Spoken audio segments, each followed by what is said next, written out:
मेरे प्यारे स्टूडेंट्स, तो आपका आज फिर एक बार स्वागत है आरजीएस स्टडी में।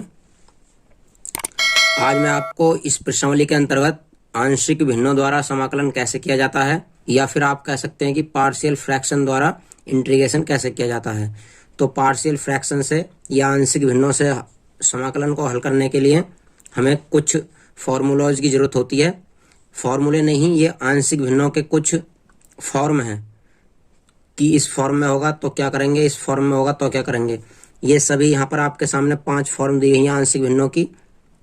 तो यहाँ पर इसे समझ लेते हैं इस टेबल को। जैसा कि पहला फॉर्म है हमारा, ये सवाल में दी गई फॉर्म होंगी, मतलब जो भी सवाल होगा वो इस टाइप में दिया होगा।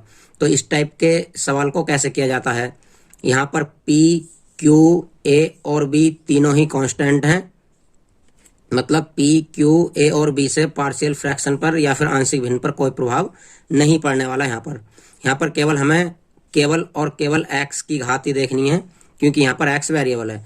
तो यहाँ पर ऊपर हमें दिया है केवल x और नीचे दिया है x minus a x minus b, अर्थात नीचे 2 गुणनखंड दिए हैं, 2 फैक्टर करके दिए गए हैं।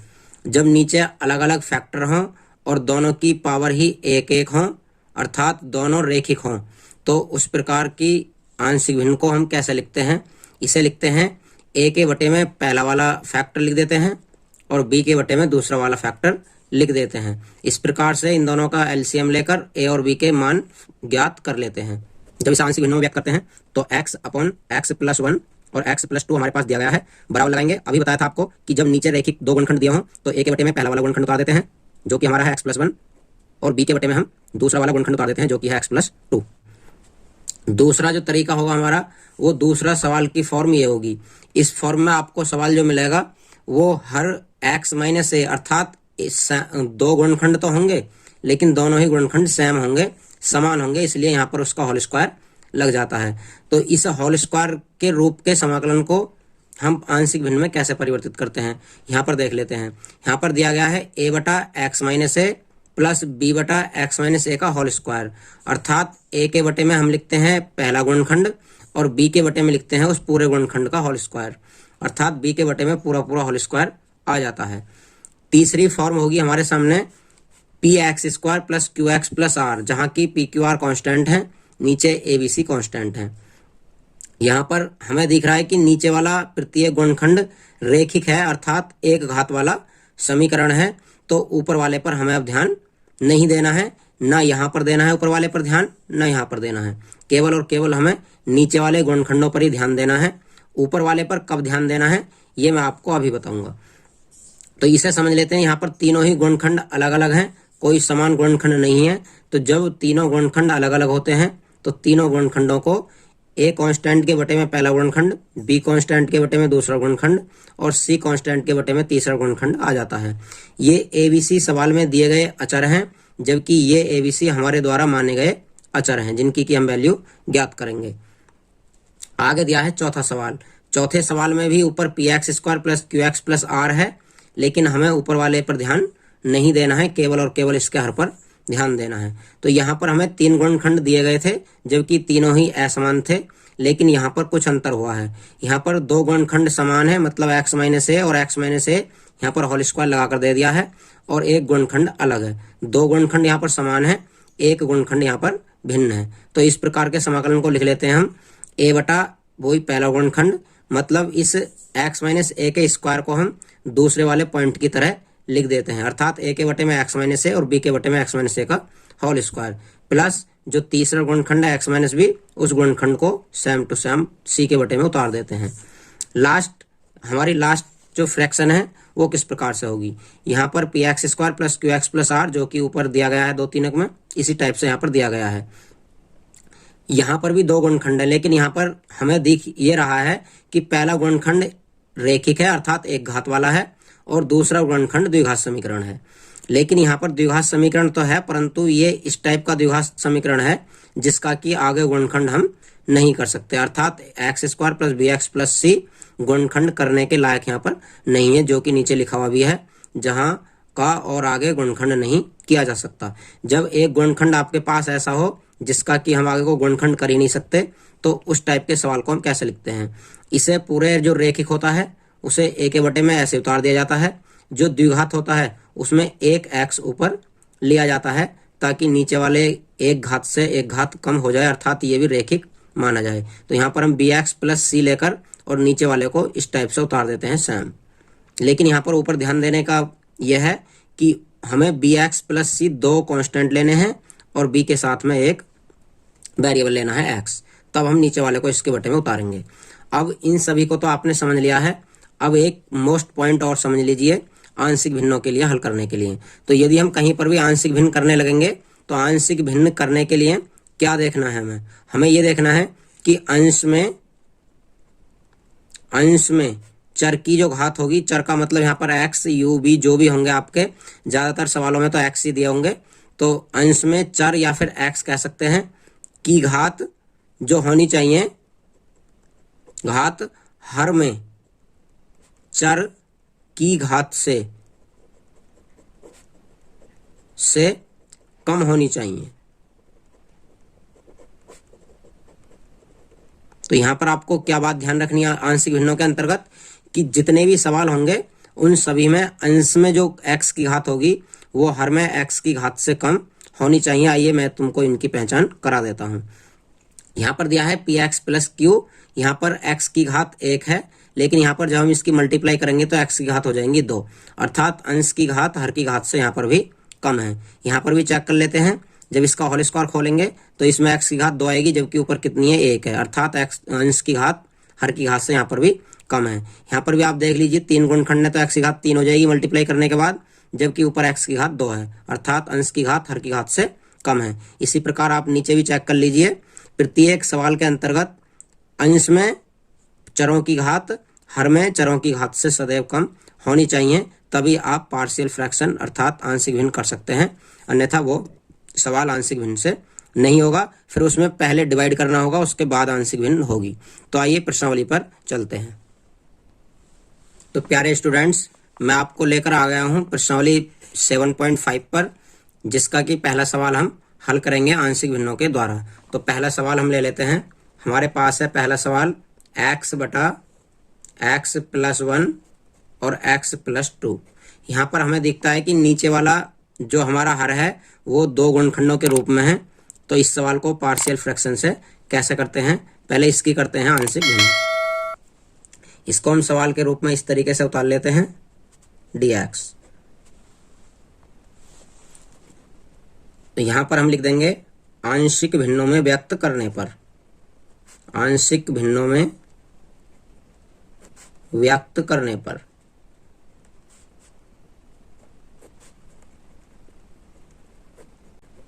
जब इसे आंशिक भिन्नों में व्यक्त करते हैं तो x अपॉन x प्लस 1 और x प्लस 2 हमारे पास दिया गया है, बराबर लगाएंगे। अभी बताया था आपको कि जब नीचे रैखिक दो गुणनखंड दिए हों तो a के बटे में पहला वाला गुणनखंड उतार देते हैं जो कि हमारा है x प्लस 1, और b के बटे में हम दूसरा वाला गुणनखंड उतार देते हैं जो कि है x प्लस 2।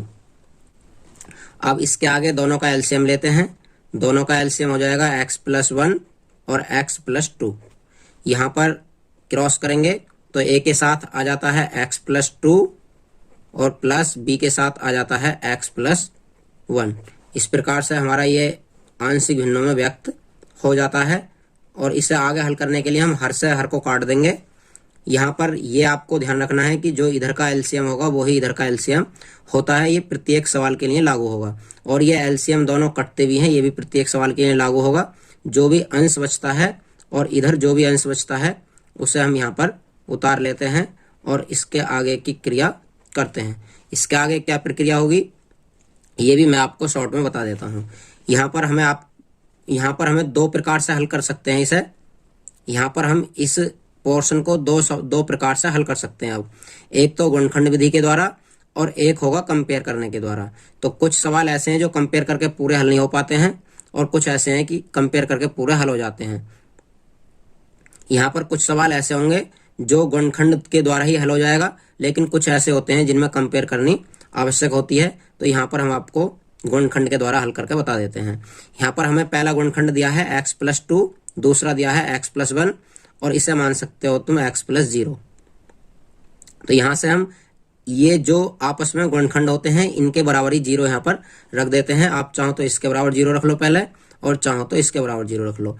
मान लिया हम x प्लस 2 के स्थान पर जीरो रखते हैं इस प्रकार से, तो यहाँ से x का मान कितना आ जाएगा, -2।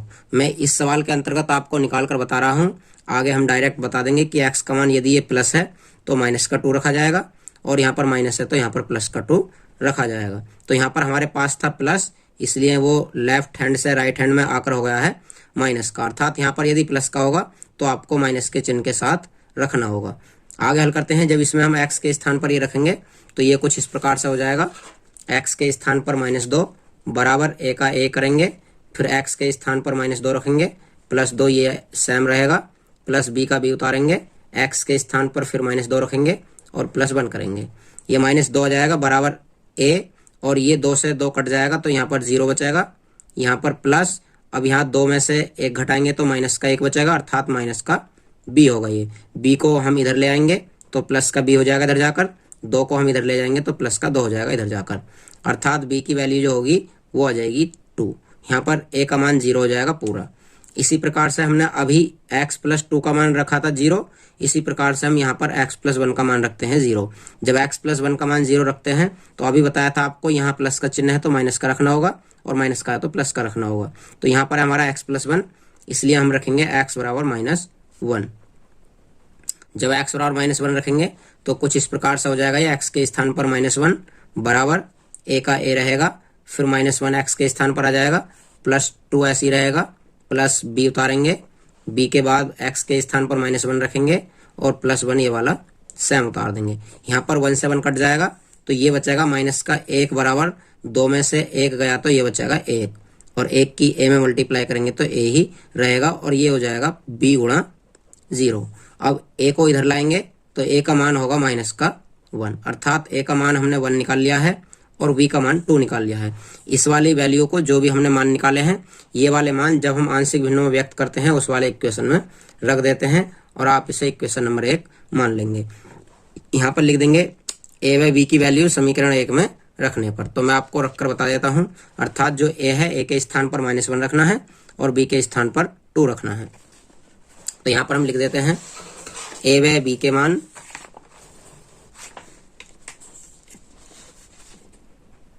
a व b के मान समीकरण 1 में रखने पर। जब समीकरण 1 में रखेंगे हम तो कुछ इस प्रकार से हो जाएंगे, ये x अपॉन x प्लस 1 और x प्लस 2 हमारा था left hand side, right hand side में था a बटा, तो a के स्थान पर रख देंगे -1 बटा x प्लस 1, प्लस b बटा था तो b के स्थान पर रख देंगे 2, और नीचे रहेगा x प्लस 2। यहाँ पर दोनों तरफ का समाकलन कर देंगे, यहाँ पर लिख देंगे समाकलन करने पर,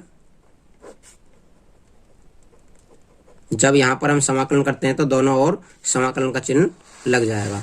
तो ये हो जाता है समाकलन x अपॉन x प्लस 1 और x प्लस 2 dx। इधर हो जाएगा हमारा माइनस का चिन्ह बाहर ले लेंगे, 1 अपॉन x प्लस 1 dx, और इसका समाकलन करते हैं तो 2 बाहर ले लेंगे, और ये होगा 1 अपॉन x प्लस 2 dx। इस प्रकार से इसका समाकलन कर देंगे। अब इसका समाकलन करेंगे तो ये हमने पहले ही i माना था, जो कि हमारा सवाल था, यहाँ पर इसे i माना था तो इसके स्थान पर हम i रख देंगे। ये हो जाएगा पूरा i बराबर माइनस, ये 1 अपॉन x माना जाता है तो ये किसका हो जाता है, log x का, अर्थात log x प्लस 1 हो जाएगा ये, फिर प्लस 2 ऐसे ही रहेगा, ये 1 अपॉन x हो जाएगा तो ये भी क्या हो जाएगा, log x का, तो ये हो जाता है log x plus 2, plus constant के रूप में एक c जोड़ देंगे जब समाकलन करते हैं। तो इस प्रकार से हमारा ये सवाल हल हो जाएगा। आप चाहो तो इसे और थोड़ा सा बढ़ा सकते हो, या फिर आप चाहो तो इसे यहाँ पर भी छोड़ सकते हो। बढ़ा क्या सकते हैं हम, यहाँ पर n log m का फॉर्मूला लगा देंगे, अर्थात ये वाला पद यहाँ पर पहुंच जाएगा, तो ये कुछ इस प्रकार से हो जाएगा x प्लस 1 और प्लस ये हो जाता है log x प्लस 2 का ये होल स्क्वायर हो जाएगा यहाँ पर जाकर। तो यहाँ पर log m minus log n का फॉर्मूला लगा देंगे, ये हो जाएगा last log m minus n है तो ये बटे में जाएगा, और ये रहेगा ऊपर x प्लस 2 का होल स्क्वायर, और अपॉन रहेगा x प्लस 1 और प्लस कांस्टेंट c। तो इस प्रकार से आप पहले सवाल को कंप्लीट कर देंगे। यदि आपको ये सवाल समझ नहीं आया तो कृपया कमेंट जरूर करें। इस प्रकार से पहला सवाल हमारा कंप्लीट हो जाता है। नेक्स्ट सवाल करते हैं।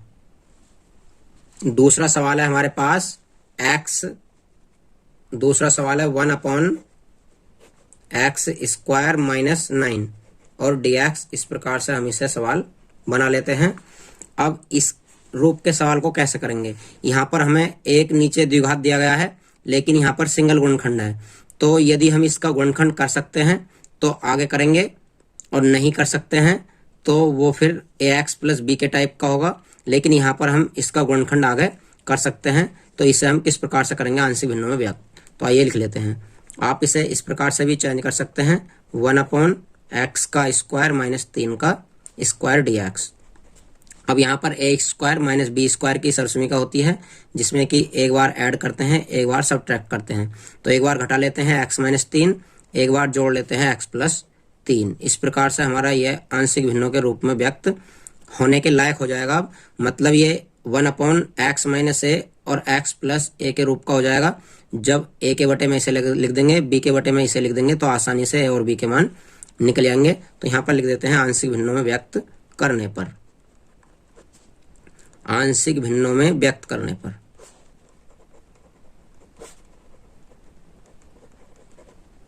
तो इस आंशिक भिन्नों में व्यक्त कर लेते हैं। ये हो जाता है हमारा 1/x माइनस 3 और x प्लस 3 बराबर a/x माइनस 3 और b बटा लिख देते हैं x प्लस 3। यहाँ पर हम a के बटे में पहला गुणनखंड और b के बटे में दूसरा गुणनखंड ले लेते हैं। आगे की प्रोसेसिंग सेम होगी, इस इक्वेशन को मान लेते हैं। और आगे की प्रोसेसिंग के लिए आपको बताया था कि इधर का एलसीएम लेना होता है और इधर वाले को जो भी होता है उससे सेम उतारते चलते हैं। इधर हम एलसीएम ले लेते हैं x माइनस 3 और x प्लस 3। जब इसका एलसीएम लेंगे तो आप इसमें इसकी मल्टीप्लाई करेंगे, x प्लस 3 हो जाएगा। ये b की मल्टीप्लाई इसमें करेंगे तो ये x माइनस 3 हो जाएगा। यहाँ पर हर से हर कट जाएगा, तो हमारे पास बचेगा 1 equal to a x plus 3 और प्लस b x माइनस 3। इस प्रकार से हमारे दो गुणनखंड हमें प्राप्त हो जाएंगे, x प्लस 3 और x माइनस 3। अभी आपको बताया था कि इस गुणनखंड के अंतर्गत जो भी चिन्ह होते हैं उसका चिन्ह बदलकर x की वैल्यू रख देते हैं। तो हमारे पास है x प्लस 3, इसलिए x की वैल्यू माइनस 3 रखेंगे। यहाँ पर रखने पर ये हो जाता है 1 बराबर a का a रहेगा, x के स्थान पर माइनस 3 रख रहे हैं हम, प्लस 3 ऑलरेडी है, प्लस b का b रहेगा और x के स्थान पर माइनस 3 रख रहे हैं हम, और ये माइनस 3 ऑलरेडी है। तो यहाँ पर 1 बराबर ये 3 से 3 कट जाएगा, यहाँ पर 3 और 3 6 हो जाएगा। तो ये तो पूरा 0 हुआ, ये हुआ माइनस का 6b। इस माइनस 6b को इधर लेकर आएंगे तो ये प्लस का हो जाएगा, इधर आकर ये प्लस का हो जाएगा और ये इधर आकर माइनस का हो जाता है। यहाँ से हम b की वैल्यू निकाल लेंगे माइनस का 1/6। अब आप इसी इक्वेशन में दोबारा से x बराबर प्लस 3 रखेंगे, क्योंकि ये माइनस 3 दिया है, तो रख लेते हैं। अब लिख देंगे x बराबर प्लस 3 रखने पर, आप प्लस को जरूरी नहीं कि यहाँ पर लगाएं, रखने पर जब हम x के स्थान पर प्लस 3 रखते हैं तो ये हो जाता है, ऊपर से हमारा यहाँ पर रखेंगे हम इसमें, तो ये हो जाता है 1 बराबर a का a रहेगा, b के x के स्थान पर 3 रखेंगे, प्लस 3 दिया है, प्लस b लिखेंगे, फिर x के स्थान पर 3 लिखेंगे और माइनस 3 पहले से ही दिया गया है। यहाँ पर भी 3 से 3 कट जाएगा, तो हमारा ये आ जाता है a बराबर ये 3 और 3 6, अर्थात a की वैल्यू जो आ जाती है वो आ जाती है 1/6। इस प्रकार से हम a और b की वैल्यू प्राप्त कर लेंगे। a और b की वैल्यू को समीकरण 1 में रखते हैं, तो यहाँ पर हमारा है समीकरण ये, लिख देते हैं a व b का मान समीकरण 1 में रखने पर। तो मैं यहाँ से कर देता हूँ इसे, a व b का मान समीकरण 1 में रखने पर। जब 1 में रखते हैं तो हमारा ये समीकरण 1 किस रूप में हो जाएगा? 1/x माइनस 3 और x प्लस 3 बराबर a के स्थान पर a की वैल्यू रख देंगे, जो कि 1/6 थी, 1/6 और हर में था हमारा x माइनस 3। तो इस प्रकार से इसे लिख देंगे। अब b के स्थान पर b की वैल्यू रखेंगे, जो कि थी माइनस का 1/6। तो हमने माइनस यहाँ पर ले लिया है, आप चाहो तो अभी ऊपर ही ले सकते हो, माइनस का 1/6 और जो हर में था वो x प्लस 3 सेम रहेगा। इस प्रकार से हमारा ये समीकरण हो जाएगा। अब यहाँ पर दोनों तरफ का समाकलन कर देंगे, दोनों ओर या दोनों पक्षों का समाकलन करने पर।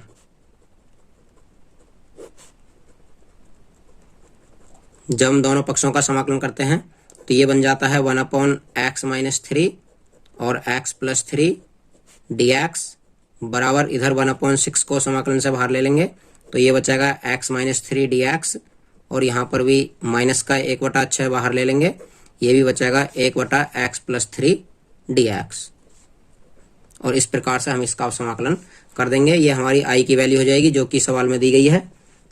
यहाँ पर 1/6 और ये log x-3 हो जाता है, और ये माइनस का 1/6 ये log x+3 हो जाता है, और प्लस कांस्टेंट c जोड़ देंगे। यहाँ से 1/6 कॉमन ले लेंगे दोनों में से, तो ये बचता है log x-3 माइनस का यहाँ से बचता है log x+3, और प्लस कांस्टेंट c रहेगा। यहाँ पर log m minus log n का फॉर्मूला यूज करेंगे हम, तो क्या होता है log m/n, log x-3/x+3 ये हो जाता है, और प्लस कांस्टेंट c रहेगा। तो इस प्रकार से हमारा सवाल नंबर 2 कंप्लीट हो जाता है। कोई सवाल कठिन नहीं है, आपको आंशिक भिन्नों से डरने की बिल्कुल भी जरूरत नहीं है। तो तीसरा सवाल करते हैं।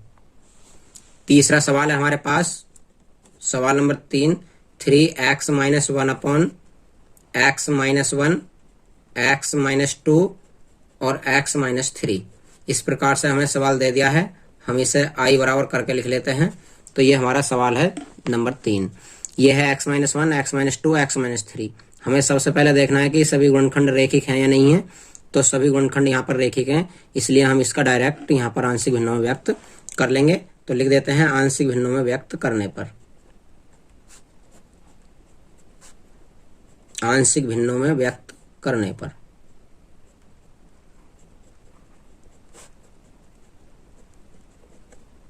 जब आंशिक भिन्नों में व्यक्त करते हैं तो ये हो जाता है 3x-1 अपॉन x-1 x-2 और x-3। यहाँ पर हमें तीनों गुणनखंड स्वतंत्र रूप से दिए गए हैं, तो तीनों गुणनखंडों के बराबर जब मान रखेंगे इसका, तो a के स्थान पर x-1 आ जाता है, प्लस b के बटे में x-2 आ जाता है, और प्लस c के बटे में x-3 आ जाता है। इस प्रकार से हमारे 3 गुणनखंड बन जाते हैं। अब तीनों की वैल्यू निकालने के लिए हमें इधर से लैसे लेना होगा। लैसे लेने के बाद हर से हर कट जाएगा, जो कि हम पहले से करते आ रहे हैं। तो ये कुछ इस प्रकार से हो जाएगा 3x-1 upon x-1 x-2 x-3 बराबर हो जाता है। जब तीनों का एलसीएम लेते हैं तो तीनों ही एलसीएम भिन्न हैं, तीनों हर भिन्न है, इसलिए तीनों ही एलसीएम के रूप में आ जाते हैं। अब क्या देखते हैं, यहाँ पर हमें क्रॉस करनी होगी, लेकिन क्रॉस किस टाइप से करते हैं। हमारे पास है हर में x-1, तो जो भी पहले का डोमिनेटर है, जो पहले का हर है, उस x-1 से इस x पूरे हर को भाग देते हैं, अर्थात पहले हर से नए वाले हर को भाग देते हैं जो कि एलसीएम लेकर आया है। यहाँ पर हमारे पास x-1 है, x-1 से जब x-1 को काटेंगे आप, तो ये दोनों सेफ रह जाते हैं, और जो बचते हैं उसी की मल्टीप्लाई ऊपर कर देते हैं। तो a के साथ मल्टीप्लाई जो होगी वो x-2 की और x-3 की हो जाएगी। इसी प्रकार से हमारे पास अगला है b के हर में x-2 दिया है, x-2 से x-2 कट जाता है, तो हमारे पास जो भी बचता है उसकी मल्टीप्लाई ऊपर कर देते हैं। हमारे पास बचता है x-1 और x-3, x-1 x-3। इसी प्रकार c के साथ करते हैं, तो c के साथ भी हमें x-3 दिया गया है, x-3 से x-3 कट जाता है, तो हमारे पास बचता है x-1 और x-2। इसे इसके साथ उतार देते हैं x-1 x-2। इस प्रकार से हमारा ये एलसीएम कंप्लीट हो जाता है। यहाँ पर हर से हर कट जाता है, जो बचता है उसे उतार लेते हैं। यहाँ से बचता है 3x-1 बराबर बचता है a x-2 x-3 प्लस बचता है b x-1 x-3 प्लस बचता है c x-1 x-2। यहाँ से पिछली वाली प्रोसेसिंग लगाकर a b c के मान निकालते हैं। तो हमारे पास है पहला गुणनखंड देख लेते हैं। आप चाहो तो 1 से लेकर 2 3 रख सकते हो, लेकिन जो हमारे पास पहला है आप यहाँ से भी शुरू कर सकते हो। तो यहाँ पर दिया है x-2, इसलिए हम x बराबर प्लस का 2 रखेंगे। तो यहाँ पर लिख देते हैं x बराबर 2 रखने पर। जो भी चिन्ह होता है उसका चिन्ह बदल कर रखते हैं, माइनस का होता है तो प्लस का रखते हैं, प्लस का होता है तो माइनस का रखते हैं यहाँ पर। तो ये हो जाएगा हमारा, जब हम x के स्थान पर 2 रखेंगे तो ये हो जाता है 3 गुणा 2 माइनस 1 बराबर a का a रहेगा, x के स्थान पर 2 माइनस 2, फिर x के स्थान पर 2 माइनस 3, फिर b लिखेंगे x के स्थान पर 2 माइनस 1 और x के स्थान पर फिर 2 माइनस 3 प्लस c लिखेंगे, उसमें भी x के स्थान पर 2 माइनस 1 और ये 2 माइनस 2 हो जाता है। यहाँ पर 2 से 2 कट जाएगा और यहाँ पर भी 2 से 2 कट जाएगा। इस प्रकार से ये बचता है हमारा 3 दूनी 6 माइनस 1 बराबर, ये a है लेकिन ये हमारा 2 में से 2 गया तो 0 बचेगा, इसलिए पूरी वैल्यू ये 0 हो जाती है। इसी प्रकार हमारे पास यहाँ पर b है, तो b के साथ क्या क्या बचता है, 2 में से 1 गया, यहाँ पर 1 बचता है, यहाँ पर 2 में से माइनस का 3 घटाएंगे तो ये माइनस का 1 बचेगा। यहाँ पर देखते हैं तो 2 में से 2 गया 0 बचा, इसलिए c की वैल्यू भी पूरी 0 हो जाएगी।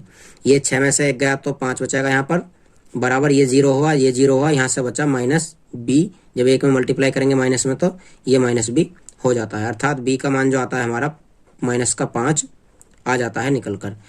अब आगे दूसरा गुणनखंड रखते हैं, हमारे पास x माइनस 3 है दूसरा गुणनखंड, तो x बराबर यहाँ पर 3 रख देंगे। तो आगे लिखते हैं x बराबर 3 रखने पर, x बराबर 3 रखने पर जब 3 रखेंगे हम तो हमें वैल्यू आ जाएगी निकल कर अगले वाले कांस्टेंट की। 3 रखते हैं, ये हो जाता है 3 गुणा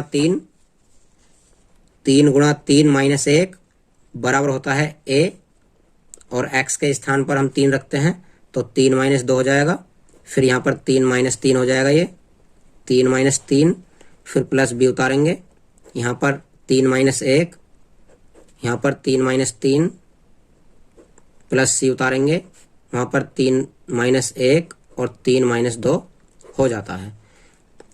यहाँ पर 3 से 3 कट जाता है और यहाँ पर भी 3 से 3 कट जाता है, ये हो जाता है 3 तिया 9 और 9 में से 1 गया तो बचेगा 8। आप चाहो तो अभी 9 माइनस 1 ही लिख सकते हो।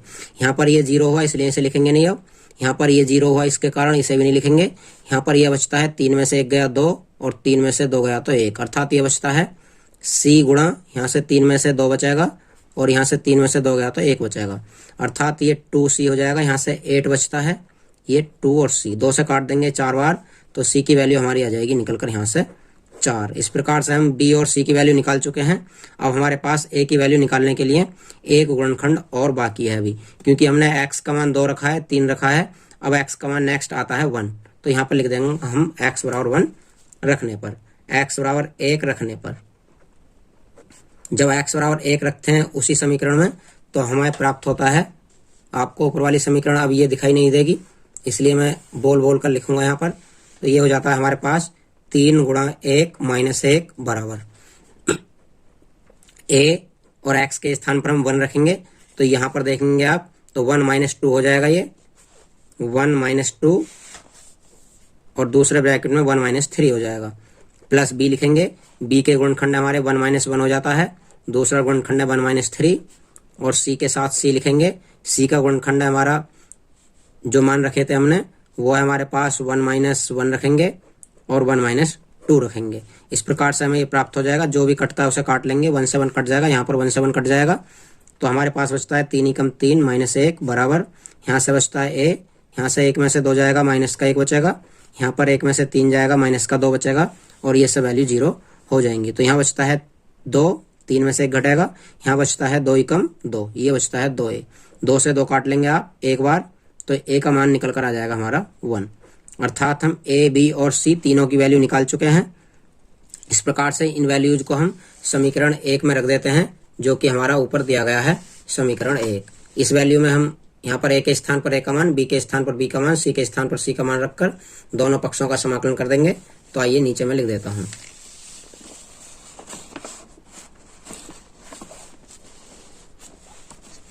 यहाँ पर लिखते हैं हम a, b व c के मान समीकरण 1 में रखने पर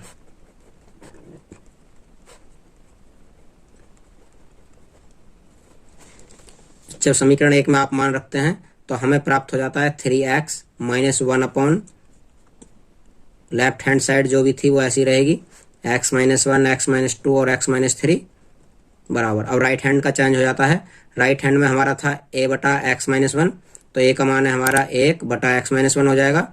फिर बी का मान था हमारा -5, तो ये -5/x-2 हो जाएगा। और सी का मान था हमारा 4, तो ये 4/x-3 हो जाएगा। इस प्रकार से हमारे तीनों ए बी सी के वैल्यू रख जाती हैं और यहीं से इसका कर देंगे समाकलन। यहाँ पर लिख देंगे समाकलन करने पर, जब यहाँ पर समाकलन करते हैं तो दोनों ओर समाकलन का चिन्ह लग जाएगा। 3x-1/x-1 x-2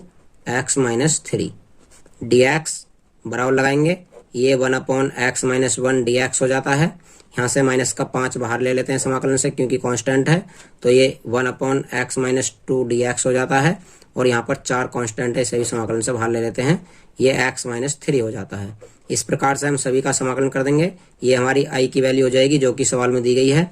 आगे इसका समाकलन करते हैं तो कुछ इस प्रकार से हो जाता है, ये 1/x होता है तो ये log x-1 हो जाएगा, ये -5, ये भी log x-2 हो जाएगा, और ये +4 और ये भी log x-3 हो जाएगा। और कांस्टेंट के रूप में एक c जोड़ देंगे। इस प्रकार से हमारा सवाल नंबर 3 भी कंप्लीट हो जाता है।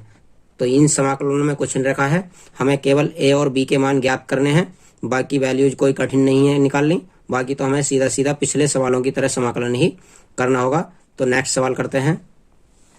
हमें सवाल नंबर 4 दिया गया है, x/x-1, x-2 और x-3। अब हमने अभी किया था सवाल नंबर 3, 3x/x-1, x-2, x-3। अर्थात हमारा तीसरा जो सवाल है और जो चौथा सवाल है, दोनों सवाल ही सेम हैं। हमें केवल यहाँ पर हर देखना होता है, अंश से हमें कोई मतलब नहीं है। अंश को देखने से केवल और केवल ए बी सी के मानों पर बदलाव होता है, मतलब ए बी सी के मान चेंज होते हैं।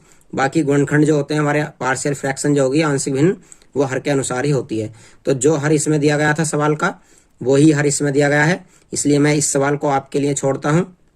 आप इसे रिवीजन में करना। यदि आपसे ये सवाल हो जाता है तो मुझे कमेंट बॉक्स में अवश्य बताएं कि हमने चौथा सवाल कर लिया है, और नहीं होता है तब भी आप मुझे कमेंट बॉक्स में अवश्य बताएंगे कि हमसे सवाल नंबर 4 नहीं हुआ है, तो हम सवाल नंबर 5 आपको कराते हैं। उतार लेते हैं सवाल नंबर 5। हमारे पास दिया है सवाल नंबर 5, 2x/x² + 3x + 2 dx। तो हमें ये इस रूप में समाकलन दिया है। यहाँ पर हमारा जो हर है वो अभी केवल और केवल एक ही गुणनखंड है जो कि द्विघात के रूप का है। तो सबसे पहले हम यहाँ पर ये देखते हैं कि क्या द्विघात समीकरण को हल करना संभव है या नहीं है। तो हम चेक कर लेते हैं। यहाँ पर ये ax² + bx + c के रूप का समीकरण है, तो यहाँ पर 2 के गुणनखंड आप 3 के बराबर 2 आसानी से कर सकते हैं। अर्थात ये समीकरण द्विघात समीकरण के रूप में हल होने वाला सवाल है। तो ये हो जाएगा 2x अपॉन, यहाँ पर x² प्लस 3 के स्थान पर रख देंगे 2 + 1 और x + 2 dx, और आगे करेंगे तो ये हो जाता है 2x/x² प्लस ब्रैकेट खोलते हैं तो ये 2x + 1x और +2 dx। आगे करते हैं तो ये हो जाता है 2x/x, यहाँ से x कॉमन लेते हैं तो ये x कॉमन लेकर x + 2 बचता है हमारे पास। यहाँ से 1 कॉमन लेते हैं दोनों में से, तो ये भी x + 2 हमारे पास बच जाता है dx। अब दोनों में से जो भी कॉमन है आप ले लेंगे। दोनों में हमारे पास x + 2 कॉमन है और यहाँ पर x और प्लस का 1 ये रह जाता है। इस प्रकार से आपको जो हर है वो 2 गुणनखंड के रूप में मिल जाएगा। अब ऊपर वाले से आपको कोई मतलब नहीं होगा, केवल a के बटे में ये आ जाएगा और b के बटे में ये आ जाएगा। तो आइए इसके आंशिक भिन्न कर लेते हैं।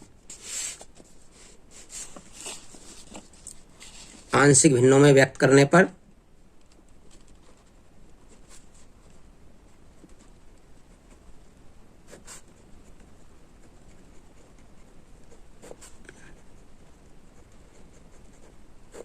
आंशिक भिन्नों में व्यक्त करते हैं तो ये हो जाता है 2x अपॉन x + 1, या फिर आप x + 1 पहले ले लेंगे या बाद में ले लेंगे, इससे कोई अंतर नहीं पड़ता है।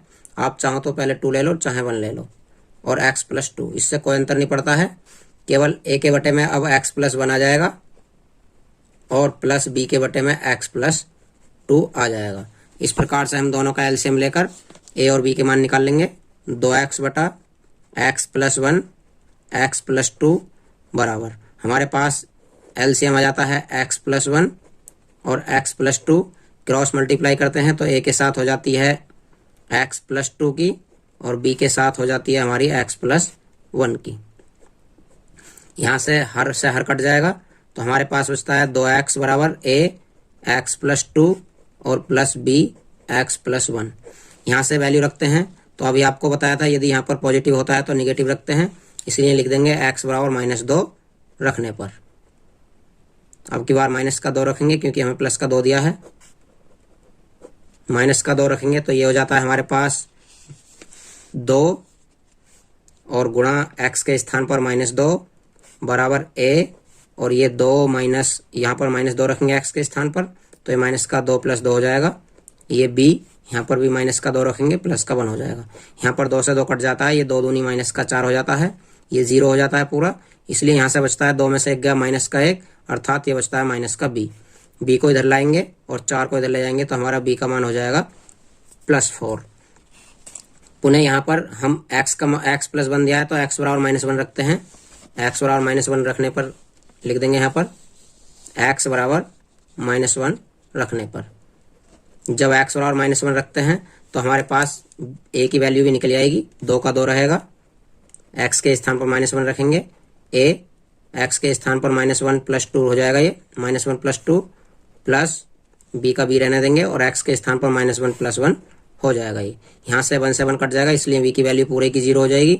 ये माइनस का 2 बराबर 2 में से 1 गया तो ये बचता है यहाँ से 1, 2 में से 1 गया 1 बचेगा, इसलिए एक की मल्टीप्लाई ए में करेंगे तो a ही रहेगा, अर्थात a की वैल्यू हमारे पास -2 आ जाती है। a और b की वैल्यू हम निकाल चुके हैं, a और b की वैल्यू हमें इक्वेशन नंबर 1 में रखनी है।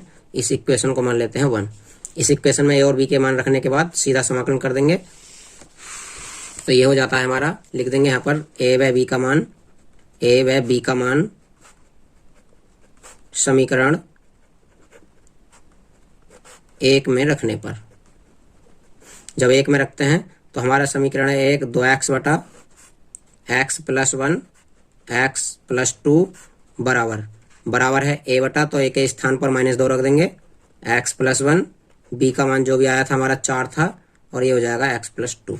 यहीं पर लिख देंगे समाकलन करने पर, यहाँ पर इसका समाकलन कर देंगे दोनों पक्षों का तो ये हो जाता है 2x बटा x प्लस 1 और x प्लस 2 dx बराबर लिखेंगे। यहाँ पर माइनस का 2 है तो इस -2 को कांस्टेंट मानकर बाहर ले लेंगे और यहाँ पर 4 है तो 4 को भी कांस्टेंट मानकर बाहर ले लेंगे और अब इसका समाकलन कर देंगे। तो इसका आगे समाकलन करते हैं, यहीं पर आपको मैं दिखाता हूँ समाकलन करके। जब इसका समाकलन करते हैं तो ये हमारी आई की वैल्यू है जो कि सवाल में दी गई है, इसका समाकलन करना है, -2 ऐसे ही रहेगा और ये 1/x plus 1 log x plus 1 हो जाता है। इसी प्रकार से ये प्लस का 4 दिया गया है, ये भी log x प्लस 2 हो जाता है और कांस्टेंट जोड़ देंगे जो कि समाकलन नियतांक होता है। इस प्रकार से हमारा चौथा सवाल भी हल हो जाता है कंप्लीट। आप चाहो तो इसे 4 वाले को पहले ले सकते हो क्योंकि ये माइनस का दिया है, तो इस प्रकार से भी इसे उतार सकते हैं, बराबर 4 log x प्लस 2 और ये माइनस का 2 log x प्लस 1 और प्लस c। इस प्रकार से हमारा सवाल नंबर 5 कंप्लीट हो जाता है। तो आज की वीडियो में मैं आपके लिए 5 ही सवाल रहने देता हूं। यदि आपको ये वीडियो पसंद आई है, सभी आंशिक भिन्न आपके समझ आई हैं, तो कृपया वीडियो को शेयर करें, अपने दोस्तों के प्रत्येक ग्रुप में पहुंचाएं और चैनल और अगली वीडियो की नोटिफिकेशन पाने के लिए बेल आइकन को प्रेस करना ना भूलें।